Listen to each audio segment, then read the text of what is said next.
الحمد لله رب العالمين والصلاة والسلام على سيد الأولين والآخرين أما بعد فقد قال الله تبارك وتعالى في القرآن المجيد والفرقان الحميد أعوذ بالله من الشيطان الرجيم بسم الله الرحمن الرحيم يا أيها الذين آمنوا كتب عليكم الصيام كما كتب على الذين من قبلكم لعلكم تتقون۔ نہایت ہی قابل قدر احترام کے لائق میرے عزیز دینی بھائیوں، دوستوں، بزرگوں، ماؤں، بہنوں، السلام علیکم ورحمۃ اللہ وبرکاتہ۔ الحمدللہ، اللہ کے فضل و کرم سے اللہ تعالیٰ نے ہمیں رمضان المبارک کا یہ بہت ہی بہترین موقع عطا فرمایا۔ اللہ تعالیٰ نے اس کی قدردانی کی توفیق نصیب فرمائے۔ کتنے ہمارے بھائی تھے جو گزشتہ رمضان میں ہمارے ساتھ تھے، ہمارے ساتھ عبادتوں میں شریک تھے، لیکن وہ اس وقت دنیا میں نہیں ہے، وہ دنیا سے چلے گئے۔ ظاہر سی بات ہے اب ان کے پاس عبادتوں کا موقع نہیں ہے، لیکن ہمارے پاس ابھی بھی موقع ہے۔ ہم اللہ کے سامنے خوب گڑ گڑائیں، اپنے گناہوں کی معافی مانگ لیں اور جتنے اچھے سے اچھے نیک سے نیک کام ہو سکتے ہیں ہم وہ کریں۔ اللہ تعالیٰ ہمیں اس رمضان المبارک کی قدردانی کی توفیق نصیب فرمائے، کسی بھی طرح کی ناقدری سے اللہ ہماری حفاظت فرمائے۔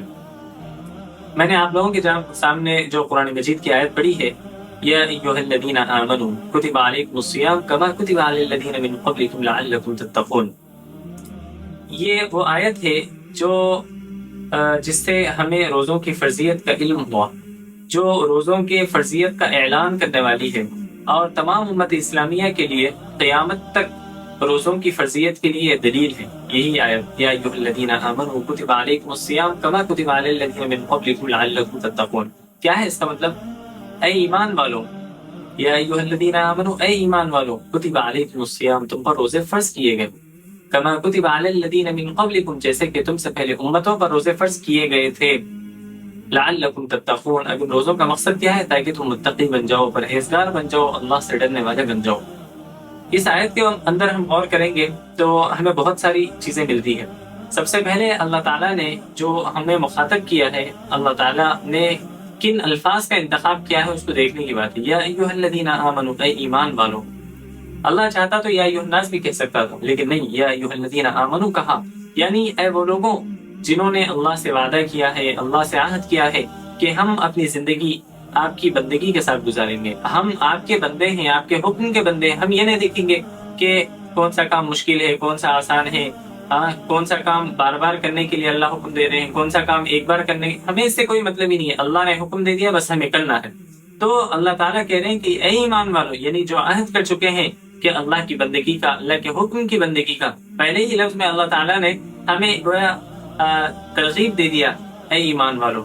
آگے اللہ نے فرمایا کما کتب، یا ایھا الذین آمنوا کتب علیکم الصیام، تم پر روزے فرض کیے گئے، یعنی یہاں پہ اللہ تعالیٰ نے پوری پختگی کے ساتھ بات رکھ دی کہ تم پر روزے فرض کر دیے گئے۔ اب ایسا نہیں ہے کہ روزے رکھنا ہے، نہیں ہے، شک کی کوئی بات ہی نہیں ہے، یقینی طور پہ اب آپ کو روزے رکھنا ہی ہے۔ ہم دنیا کے اندر یہ چیز دیکھتے ہیں کہ جب باپ اپنے بیٹے کو کہتا ہے کہ بیٹے آپ کو UPSC کا ایگزام لکھنا ہے، تو بیٹا بولتا چلو ٹھیک ہے، لکھ لیں گے، کوشش کریں گے، دیکھ لیں گے۔ ہمارے پاس آپشن ہے، ہم UPSC کا بھی ایگزام لکھ سکتے ہیں، چاہے تو ڈاکٹر بھی بن سکتے ہیں، انجینئر بھی بن سکتے ہیں۔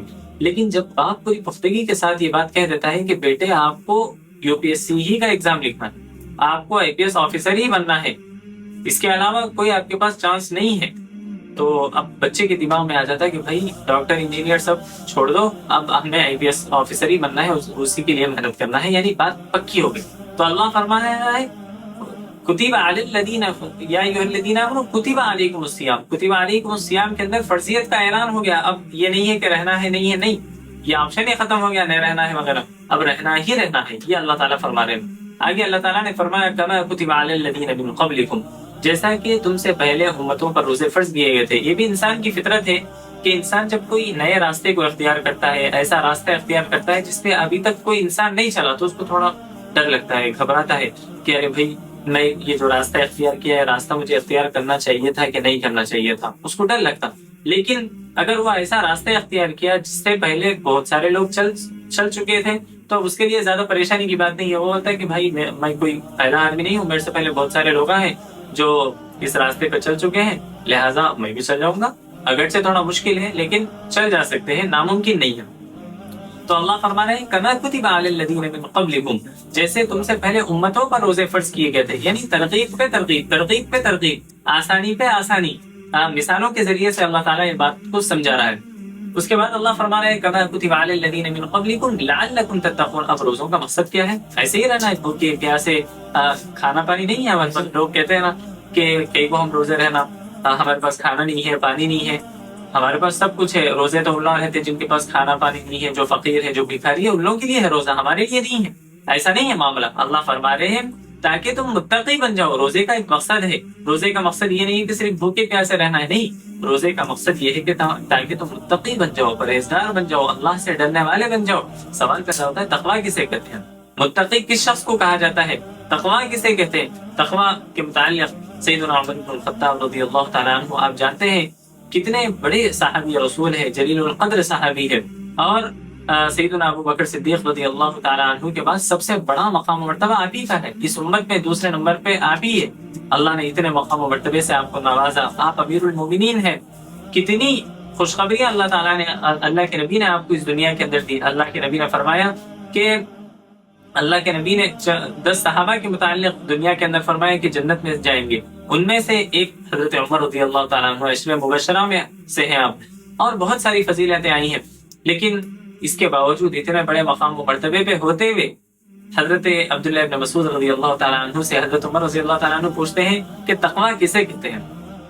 یہاں پہ بات غور کرنے کی ہے کہ علم حاصل کرنے میں شرمانا نہیں چاہیے آدمی کو، چاہے کتنا بھی بڑا ہو جائے. بڑے ہیں تو ہو، خبر تک جانے تک علم حاصل کرتے ہی رہنا چاہیے. دیکھیے حضرت عمر رضی اللہ تعالیٰ عنہ باوجود اتنے بڑی صحابی، حضرت عبداللہ ابن مسعود رضی اللہ تعالیٰ عنہ سے بھی بڑے ہیں، لیکن علم کے معاملے میں شرمانا نہیں ہے، پوچھنا ہے. تو حضرت عمر رضی اللہ تعالیٰ عنہ نے پوچھا کہ عبداللہ ابن مسعود رضی اللہ تعالیٰ عنہ سے کہ آپ مجھے بتائیں کہ تقویٰ کسے کہتے ہیں؟ حضرت عبداللہ ابن مسعود رضی اللہ تعالیٰ عنہ نے فرمایا کہ امیر المومنین، کیا آپ ایسے راستے سے چلے ہیں جس راستے کی دونوں جانب کاٹیاں ہی کاٹیاں ہو اور وہ راستہ بہت مختصر کشادہ نہ ہو بلکہ ایک تنگ راستہ ہو؟ تو حضرت عمر رضی اللہ تعالیٰ عنہ نے فرمایا کہ جی ہاں، میں ایسے راستے سے چلا ہوں جہاں پہ دونوں جانب کانٹے ہی کانٹے ہیں اور وہ راستہ بہت تنگ ہے، چھوٹا ہے. تو حضرت عبداللہ ابن مسعود رضی اللہ تعالیٰ عنہ نے حضرت امیر المومنین سے پوچھا تو آپ مجھے بتائیں کہ آپ اس راستے پہ جب چلے ہیں تو آپ کے چلنے کا انداز کیا تھا، طریقہ کیا تھا، آپ کس طریقے سے چل رہے تھے؟ تو حضرت عمر رضی اللہ تعالیٰ عنہ نے فرمایا کہ میں جب اس راستے سے گزر رہا تھا تو اپنے آستینوں کو سمیٹتے ہوئے، اپنے دامن کو بچاتے ہوئے، اپنے آپ کو بچاتے ہوئے اس راستے سے گزر رہا تھا. کہیں میرے کپڑے کا کوئی حصہ کانٹیوں میں نہ لگ جائے. اگر لگ جائیں گے تو کپڑے پھٹ جائیں گے، بدن میں لگ جائیں گے تو خراش ہو کے خون نکلے گا. تو اپنے آپ کو بچاتے بچاتے نکل رہا. تو حضرت عبداللہ ابن مسعود رضی اللہ تعالیٰ عنہ نے فرمایا کہ دنیا بھی کانٹیوں سے بھری ہوئی ہے، اللہ کی نافرمانیوں سے بھری ہوئی ہے. ہمیں اس دنیا سے بھی اپنے دامن کو بچاتے بچاتے نکل جانا ہے، اللہ کی نافرمانیوں سے بچاتے بچاتے نکل جانا ہے. یہی تقویٰ.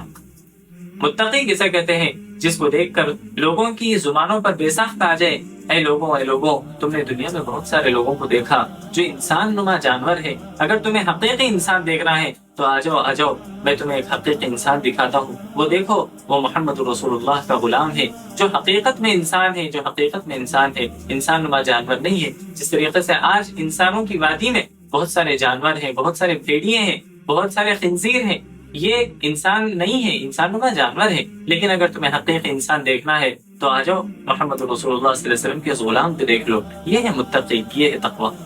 تو روزے کا مقصد یہ ہے کہ ہم متقی بن جائیں، پرہیزگار بن جائیں. اللہ تعالیٰ ہمیں حقیقی تقویٰ نصیب فرمائے. اللہ ہمیں حقیقی تقویٰ نصیب فرمائے. اس رمضان المبارک کی پوری قدر و منزلت کی ہمیں توفیق نصیب فرمائے. میں اس کے بعد انشاءاللہ آیت کی آیت پڑھ کے اور بھی کچھ مسائل ہیں رمضان کے متعلق، اس کو بیان کر دوں گا.